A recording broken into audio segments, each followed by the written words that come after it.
Hello friends, मेरे channel में आप लोग का स्वागत है। तो आज हम फिर से एक नई वीडियो लेकर आए हैं। अगर मेरी आज की वीडियो आपको थोड़ी सी भी अच्छी लगी तो प्लीज़ वीडियो को लाइक कीजिएगा और मेरे चैनल को सब्सक्राइब जरूर कर लीजिएगा। तो फ्रेंड्स, आज हम बात करेंगे कि घर पर हम बचाए हुए पैसों को हम कहाँ रख सकते हैं। वैसे तो बहुत सारी स्कीम है, लेकिन हाँ, मैं जहाँ पर पैसे फ़िलहाल मैं जमा करने जा रही हूँ तो वह शेयर मैं आपके साथ करूँगी कि किस तरीके से मैंने बहुत छोटे अमाउंट से अपनी सेविंग शुरू की और थोड़ा थोड़ा वह बढ़ते गया। और उसके बाद देखिए मैंने इन पैसों को कहाँ मैंने जमा किया है। और फ्रेंड्स, मैंने आपके साथ यह भी शेयर किया है कि मैंने 500 की आरडी करवाई है, जो कि उसमें पर मंथ 500 रुपये हमें जमा करना होता है। और उसके बाद बहुत सारी स्कीम है पोस्ट ऑफिस में कि जहाँ पर हम पैसों को जमा कर सकते हैं, लेकिन मैं जहाँ पर जमा करने जा रही हूँ वह सेविंग अकाउंट है, जहाँ पर हम पैसों को फ़िलहाल रख देंगे। क्योंकि थोड़ा बहुत भी अगर हमें इंटरेस्ट मिल जाएगा तो हमारे जो पैसे घर पर रखे हुए रहते हैं तो वो पैसों का हमारा कोई भी इंटरेस्ट नहीं मिलता है। तो जब हमारी सेविंग थोड़ी ज़्यादा हो जाए तो हमें पैसों को बैंक में या फिर पोस्ट ऑफिस में सेव कर देने चाहिए। तो फ्रेंड्स, मैंने कुछ समय पहले वीडियो शेयर किया था कि मेरे थोड़े बहुत पैसे 4-5 सालों से जो मैंने सेव किया था वो, और मैंने गुल्लक फोड़ी थी, वो पैसे सारे मेरे पास सेव हो चुके थे। तो इन पैसों को मैं क्या करूं, मैं सोच रही थी कि मैं गोल्ड के ईयरिंग लूं। तो कुछ लोगों का कमेंट आया कि दीदी आप गोल्ड के ईयरिंग ले सकती हैं, लेकिन मैंने अभी नहीं ली है। मैंने सोचा कि अगर हमें घर में ज़रूरत पड़ेगी तो ये पैसे हम घर की ज़रूरतों में हम पूरा कर सकते हैं। तो फ्रेंड्स, मेरे बच्चों की स्कूल की फ़ीस अभी 6-7 महीने की बाकी है, तो वह मुझे देनी है इसी पैसों में से। लेकिन अभी मैं नहीं दूंगी, क्योंकि अप्रैल का जब न्यू सेक्शन चलेगा उसके बाद मैं दूंगी। तब तक मैं इसे सेविंग अकाउंट में मैं इसे पैसों को डाल दूंगी, जिससे हमारा जो है अप्रैल मंथ में कुछ जो इंटरेस्ट होता है वो आ जाएगा। और उसके बाद हम पैसों को निकाल कर स्कूल की फ़ीस फिल कर देंगे। तो उसमें से कुछ पैसे बच सकते हैं, क्योंकि ज़्यादा फ़ीस मैं स्कूल में नहीं देती हूँ। जो मेरे बच्चे पढ़ने जाते हैं वहाँ मैं कम ही फ़ीस देती हूँ, और पैसे जो बचे होंगे वह मैं सेविंग अकाउंट में ही रहने दूँगी। तो फ्रेंड्स, यहाँ पर 2 कंडीशन हो चुकी है, क्योंकि स्कूल में अच्छी पढ़ाई नहीं हो रही है और जो बच्चे लोग हैं वह 6 क्लास में जाएंगे। एक बेटी जो है वह 6 क्लास में जाएगी, और उसकी पढ़ाई थोड़ी ठीक नहीं हो रही थी इस स्कूल में, क्योंकि सीनियर क्लास के जो टीचर हैं वह ठीक से पढ़ा नहीं रहे थे। तो इसलिए मुझे लग रहा है कि मैं बेटी को दूसरे स्कूल में एडमिशन करवाऊँ, जहाँ पर फ़ीस हमें देनी होगी 1000 से 1500 रुपये। तो कुछ ना कुछ हमें कटौतियाँ करनी होगी हमारे घर गृहस्थी में, तभी हम अपने बच्चों को पढ़ा सकते हैं। लेकिन बेटी की ख्वाहिश है कि मैं थोड़े अच्छे स्कूल में पढ़ूँ, तो मैं वह कोशिश में ज़रूर मैं करूँगी और उससे उस स्कूल में मैं एडमिशन करवाऊँगी। तो देखते हैं कि आगे क्या होता है। और फ़िलहाल जब भी हमें पैसों की ज़रूरत होती है फ्रेंड्स, तो हम अपने सेविंग अकाउंट से हम निकाल सकते हैं। लेकिन अगर हम कोई भी स्कीम में अगर हम पैसों को सेव कर देंगे तो वहाँ से हम फिर नहीं वापस ले सकते हैं जल्दी। और अगर हम तुरंत उस स्कीम को तोड़ देते हैं तो हमारा जो इंटरेस्ट है वो भी ख़त्म हो जाता है, और जो पैसे हमने सेव किए हैं उसमें से भी हमारे पैसे कट जाते हैं। तो इसलिए मैं कुछ पैसे सेविंग अकाउंट में रखती हूँ, ताकि हमें कभी भी इमरजेंसी में पैसों की ज़रूरत पड़े तो हम उसको इस्तेमाल कर सकते हैं। और कुछ पैसे मैं घर पर रखती हूँ, क्योंकि बच्चे छोटे हैं, कभी भी हमें कोई भी ज़रूरत घर पर भी पड़ सकती है।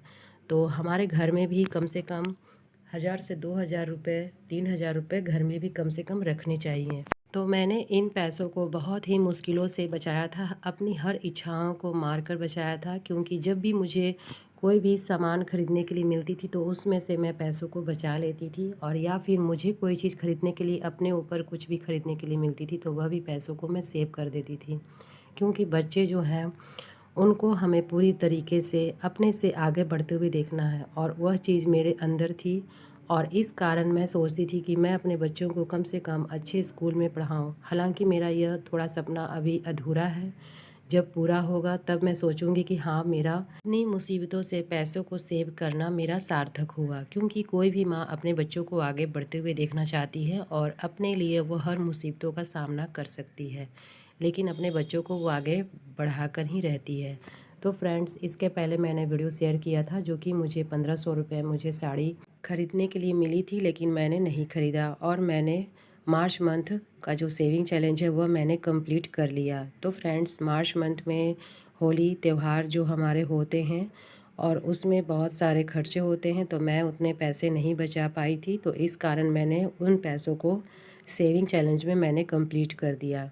तो इससे हमारे वह पैसे बच भी गए और हमारे लिए कम से कम वह चीज़ एक तरह से मतलब कि जो हमारी ज़रूरत नहीं है, भले शौक़ मान लीजिए कि साड़ी ख़रीद लेना हमारी शौक़ है, लेकिन ज़रूरत नहीं थी, तो इस कारण मैंने उस चीज़ को नहीं ख़रीदा।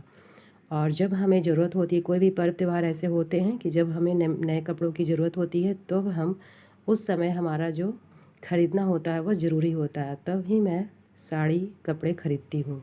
वैसे मैं ज़्यादातर अपने लिए ना के बराबर ही कपड़े ख़रीदती हूँ, लेकिन हाँ, अपने बच्चों के लिए मैं हर पर्व में जो भी, जैसे कि होली, दशहरा, दिवाली, ये सब में मैं कपड़े ख़रीद कर बच्चों लोग को ज़रूर देती हूँ, क्योंकि वह अभी छोटे हैं और उन्हें कपड़ों का भी शौक़ है। और हमारे पास तो पहले के ही कपड़े बहुत सारे पड़े होते हैं, तो हम कपड़े ले लेकर और इकट्ठा करने की ना सोचें, बल्कि जो पैसे हैं उतने में हम कम से कम कुछ और काम कर सकते हैं। तो खैर, हमें उतने कपड़ों की भी ज़रूरत नहीं है, लेकिन बच्चों लोग को शौक़ है तो उन्हें पूरा करना हमारी ज़िम्मेदारी है। तो हर महिलाएं जो यह सेविंग चैलेंज या फिर सेविंग करती हैं और तरह तरह के सेविंग चैलेंज लेकर वह अपने पैसों को बचाने की सोचती हैं, तो वह अपने और अपने परिवार के लिए ही सोचती हैं, क्योंकि पैसा बचाना हर किसी के बस की बात नहीं है। जब हम बहुत मेहनत और मशक्क़त करते हैं, तभी हमारे पैसे जो हैं वह बच पाते हैं। और पैसे बचाने के साथ साथ हम कुछ ऐसे काम भी करने के लिए सोचते हैं कि जहाँ से हमारे पैसे की इनकम हो। तो हर महिलाएं यही चाहती हैं कि हम कुछ पैसे बचाएं जो हमारे बच्चों को काम आए, और जो भी हमारे घर में कुछ भी ज़रूरत पड़े तो हम उन पैसों को निकाल सकते हैं। तो मैंने यहाँ पर जो सेविंग पैसों की है वो मैं लगभग 2021 से मैं कर रही हूँ, और मैंने उस समय सिर्फ़ 50 रुपये से शुरुआत किया था, सिर्फ 25 रुपये से शुरुआत किया था, और उसके बाद मैंने उस सेविंग चैलेंज को पूरा किया। और उसके बाद धीरे धीरे मैंने पैसों को इकट्ठा करने के लिए सोचा, ताकि हमारा पैसा जो है वो एक साथ कहीं पर भी काम आए, चाहे बच्चों की पढ़ाई हो या फिर घर के कुछ भी ऐसे काम हो जो हम करवा सकते हैं। तो फ्रेंड्स, कोई भी जो भी मिडिल क्लास के लोग हैं वह इसी तरह से पैसों को इकट्ठे करते हैं और अपने लिए कुछ काम अपने घर के लिए, अपने बच्चों के लिए करवा सकते हैं, क्योंकि हमारे पास इकट्ठा अमाउंट कभी भी नहीं आता है एक साथ, जो कि हमारे घर की ज़रूरतें पूरी हो सकती हैं या फिर हमारे परिवार की। और जब घर में आपके एक कमाने वाले होंगे तो आपकी ज़िम्मेदारी 2 गुनी बढ़ जाती है, क्योंकि सारा ध्यान और सारी ज़िम्मेदारी की टेंशन मतलब आप ही के ऊपर होती है, गृहिणी के ऊपर। तो वह सोचती है कि वह किस तरीके से अपने पैसों को बचाए, जिससे उसको कम से कम आने वाले समय में कोई भी मुसीबत का सामना ना करना पड़े। तो फ्रेंड्स, मैंने भी यही सोचकर अपने लिए मैं पैसों को कुछ बचा कर रखती थी और हर किसी से मैं छुपा कर रखती थी। तो यहाँ पर मेरा कहने का मतलब यह आप बिल्कुल भी गलत ना समझे कि मैं अपने हस्बैंड से पैसों को छुपा कर रखती थी, क्योंकि कुछ समय मैंने हस्बैंड को बताकर मैंने पैसों को रखा, लेकिन उसके बाद जो एक हाउसवाइफ ही जानती हैं कि उसके साथ क्या होता है। जब भी हस्बैंड को, पति को ज़रूरत पड़ती है कि हाँ पैसे की ज़रूरत है, तो वो मांग लेते हैं और उसके बाद वो पैसे वापस जल्दी नहीं मिलते हैं। तो इस कारण मैंने 2-3 साल तक जो मैंने पैसे बचाए थे वह मैंने ज़रूरत पड़ने पर मैंने अपने पति को दी, और उसके बाद से मैं सोची कि जब इनके जानकारी में रहेगी तो मेरे पास पैसे ज़्यादा इकट्ठे कभी नहीं हो सकते हैं। तो फ्रेंड्स, इस कारण मैं अपने पति से थोड़े बहुत पैसे छुपा कर रखती थी, क्योंकि उनके जानकारी के बाद हम कुछ पैसे रखते हैं तो वह भी मेरे पास पैसे इकट्ठे नहीं होते। इस कारण मैंने कुछ पैसों को अलग रख दिया, ताकि मैं अपने पति को नहीं बता सकूं। और वह पैसे आज मैं सेव करते करते मेरे पास कम से कम 10,000 रुपये और 5,000 रुपये जो गुल्लक वाली पैसे थी वह तो हस्बैंड को पता थी, लेकिन जो अलग से मैं सेव कर कर रखी थी 10 से 12,000 रुपये वो नहीं पता थी। तो इस कारण मेरे वो पैसे बच गए, और आज टोटल मेरे पास कम से कम, मैं आपको आगे वीडियो में बताऊंगी कि मेरे पास टोटल कितने अमाउंट हुए हैं। हालांकि ज़्यादा नहीं है, बहुत कम है, जो कि मैंने 4 सालों में इकट्ठे की है, और बहुत ही अपनी ज़रूरतों को, चीज़ों को कम किया है, तभी मेरे पास इतने पैसे थोड़े सेव हुए हैं। और उन पैसों को मैं अपने बच्चों की फ़ीस में या फिर कुछ भी हम घर की चीज़ों में लगाएंगे, और उसके बाद ही मैं अपने लिए आगे कुछ पैसे और बचाऊंगी। तब मैं अपने लिए कुछ सोचूंगी कि मैं यह ईयरिंग ख़रीद लूँ। जो आप लोगों ने कमेंट करके बताया। तो यहाँ पर मेरी जो थोड़ी बहुत मैं अपनी जो पर्सनल एक्सपीरियंस बताती हूँ फ्रेंड्स कि जब हम कुछ चीज़ों में कटौती करते हैं तभी हमारे पैसे सेव होते हैं। क्योंकि एक मिडिल क्लास के लोग की जब ज़रूरत की चीज़ें ही नहीं पूरी हो सकती हैं तो हम पैसों की बचत कहाँ से करें। लेकिन जब ज़रूरत की चीज़ों को कुछ हम काट कर जब हम पैसे रखते हैं तो वह हमारी बहुत मेहनत की पैसे होते हैं, जो हमने हर मुश्किलों से सामना कर कर उन पैसों को बचाया होता है, और वह पैसे हम फालतू में कभी भी नहीं खर्च कर सकते हैं। तो इसी कारण मैंने सोचा कि मैं अपने शौक़ को बाद में पूरा करूँगी, जो कि ईयरिंग लेना मेरा एक शौक़ है। लेकिन अभी मेरी ज़रूरत है बच्चों की पढ़ाई, बच्चों की फ़ीस, तो उस चीज़ को मैं पहले पूरा करूँगी और उसके बाद मैं अपने लिए कुछ करूँगी। तो फ्रेंड्स, हर गृहिणी से मेरा यही कहना है कि आप लोग भी अपने लिए कुछ पैसे बचाएं, और यह किसी गृहिणी को गलत नहीं होगा कि वह अपने हस्बैंड से पैसे छुपा कर रखे, क्योंकि वह अपने पति के लिए और अपने बच्चों के लिए ही वह पैसे को छुपा कर रखती है। कोई भी गृहिणी होती है तो वह अपने लिए नहीं जीती है, क्योंकि जब भी हम अपने आप से पैसों को बचाकर मजबूत बने रहेंगे तभी हमारा जो घर है, परिवार है, वह आगे अच्छे ढंग से चल पाएगा। जब हमारे पास पैसों की ज़रूरत पड़ेगी तो हमारे परिवार, फैमिली में कोई भी हमारे साथ नहीं होंगे, और आपके जो भी परिवार हैं, चाहे मेरे जो भी परिवार फैमिली है, वो हमें पैसों की जब जान लेंगे कि इन्हें पैसे की ज़रूरत है तो वह हमें पहचानने से भी इनकार कर देते हैं। क्योंकि मैंने अक्सर ऐसे चीज़ों को अपनी लाइफ में देखा है। जब आप पैसे से ठीक ठाक हैं तो आपको जान पहचान बाहर की भी करने के लिए तैयार हो जाएंगे, लेकिन जब आपके पास पैसों की कमी है, आप आर्थिक स्थिति से कमज़ोर हैं, तो आपको जो जानते हैं वो भी अनजान बन जाएंगे। तो फ्रेंड्स, ये सब जो बातें हैं वो मेरे खुद के अनुभव किए हुए बातें हैं, क्योंकि हर औरत जब अपनी आर्थिक स्थिति से कमज़ोर होती है तो वह अपने साथ ऐसे सिचुएशन का सामना ज़रूर करती है, चाहे वह अपने ससुराल तरफ से हो या फिर अपने मायके तरफ से हो। क्योंकि जब हमारे पास पैसों की ज़रूरत होती तो हमारे परिवार फैमिली में कोई साथ नहीं देते हैं। बाई चांस ही कोई ऐसे होंगे जो आपके 1-2 बार साथ देंगे, लेकिन ज़्यादातर अगर आप उनसे बार बार पैसों की डिमांड करेंगे तो वो भी आपसे मुंह मोड़ देते हैं। तो इस कारण हमें जितनी मतलब कि हमारी सैलरी है उसी में से हम कुछ पैसे बचा कर रखें।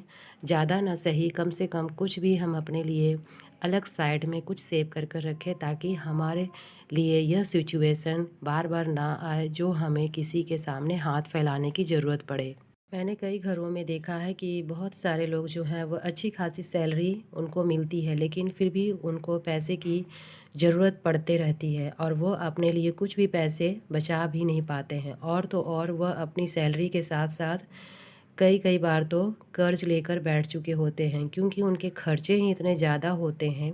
वह ज़रूरत से ज़्यादा चीज़ें खरीद लेते हैं, और जो भी चीज़ें वह खरीदते हैं वह उनकी ज़रूरत नहीं है, वह शौक़ है। उसके कारण वह अपनी सैलरी में से भी ना पैसे बचा पाते हैं, और तो और वह कर्ज में डूबे रहते हैं। तो मैंने बहुत सारे घरों में ऐसे देखा है कि सैलरी किसी की भी अच्छी खासी है फिर भी पैसे नहीं बच पाते हैं, और कुछ लोग तो ऐसे भी हैं जो अपनी सैलरी कम होते हुए भी अच्छे खासे पैसे बचा लेते हैं।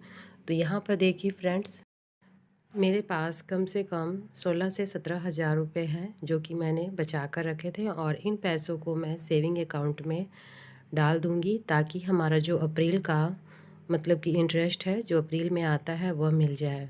तो इस कारण मैंने यह वीडियो लेट अपलोड की है, लेकिन हाँ, यह मार्च की वीडियो है जो कि मैंने लेट से अपलोड की है वीडियो। और इन पैसों को मैं अभी सेविंग अकाउंट में ही रहने दूंगी, और जब हमें स्कूल में फ़ीस भरनी होगी तभी मैं पैसों को निकालूंगी। तो फ्रेंड्स, इस तरह से हम अपने मेहनत के पैसों को कैसे बेफालतू के खर्च कर सकते हैं, क्योंकि इनमें से बहुत सारे पैसे जो हैं वह मेरे हर इच्छाओं को मारते हुए मैंने जमा किए हैं, और हर चीज़ को कुछ न कुछ कटौती कर कर मैंने पैसों को बचाए हैं। तो फ्रेंड्स, मेरी आज की वीडियो आपको कैसी लगी? अगर वीडियो अच्छी लगी हो तो प्लीज़ कमेंट करके ज़रूर बताएं, और मेरी जो भी अनुभव थी मैंने आपके साथ शेयर किया है। तो फ्रेंड्स मैं आपको बता दूं कि मैंने कोई भी एटीएम कार्ड या फिर पे फ़ोन ये सब का मैं बिल्कुल भी इस्तेमाल नहीं करती हूं, क्योंकि जब हम इन चीज़ों का इस्तेमाल करते हैं तो हम अपने पैसों को फालतू में बर्बाद करते जाते हैं। ऐसा नहीं है कि ये सब चीज़ें बुरी हैं, लेकिन हाँ, इससे हम पैसों को थोड़ा जल्दी जल्दी खर्च करते हैं। लेकिन हाँ, ये सब चीज़ें ज़रूरत की है तो इसे इस्तेमाल करना चाहिए जब हमारी ज़रूरत वैसी होगी तो।